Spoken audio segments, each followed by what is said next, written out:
Victoria, sunt din clasa a 3-a C, învățător Stălărenco Regina. În acest ziar, în fiecare săptămână, este publicată și o maximă a săptămânii. Eu am ales întrebarea de când apare în Moldova în săptămânalul Florile d'Albe.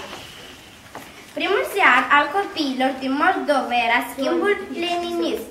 El a văzut lumina tiparului în martie 1941, însă, la drept vorbind, pe teritoriul Republicii noastre, până în iunie 1940, era difuzată pe larg Dimineața Copiilor, o revistă săptămânală în supliment la ziarul Maturilor Dimineața, inspirată din tradiția franceză și cea germană de a edita ziare și reviste destinate copiilor.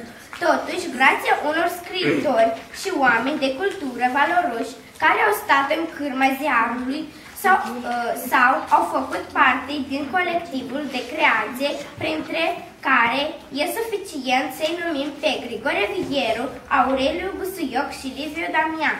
Ziarul elevilor nu se limită doar la potcovirea ideologice a tinerilor leniniști. Săptămânalul poartă titlul Florile d'Albe din 1990. Vorba e că în spiritul reformelor inițiate ziarului a renunțat definitiv la balastul ideologic, transformându-se într-o revistă educativ-cognitivă și literar-artistică pentru toți elevii. Așadar, tradiția Florile d'Albe ca titlu de revistă este una de vocație istorică.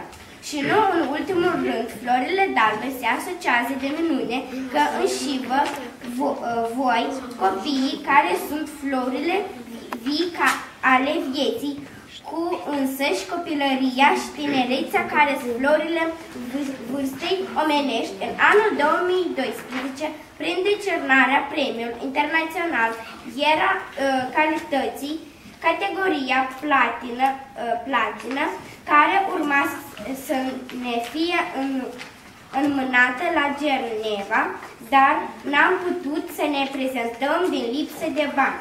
Premiul însă a rămas în vigoare și suntem în continuu așteptați să-l primim, consolidând certitudine cititorilor, precum că Florile d'Albe, chiar dacă în martie 2013 împlinește 72 de ani de necontenită înflorire, nu se vor ofili nici când.